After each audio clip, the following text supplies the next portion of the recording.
বন্ধুরা কেমন আছেন সবাই? আর আশা করছি আপনারা সবাই ভালো আছেন। আজকে যে গাড়িটার কাজ করছি সেটা হলো পালসার RX 100, আর আপনাদেরকে দেখাই এখন বর্তমান কেমন অবস্থায় আছে। তো দেখুন, এটাই সেই পালসার RX 100, আর উপরের কভারটা মাত্র খোলা হয়েছে। এটা ট্যাঙ্কি আর ব্যাটারি এটা লাগানো হয়েছে, নতুন ব্যাটারি লাগানো হবে। বাকি কভার মাওয়ারগুলো খুলেছি, সেই ভিডিওগুলো আপনাদেরকে দেখাবো।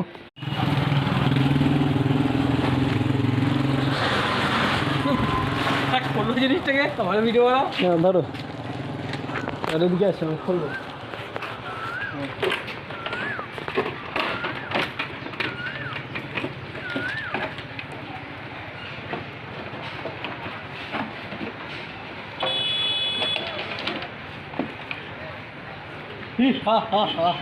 খুলে গেছে তো। এ হলো ট্যাঙ্কি।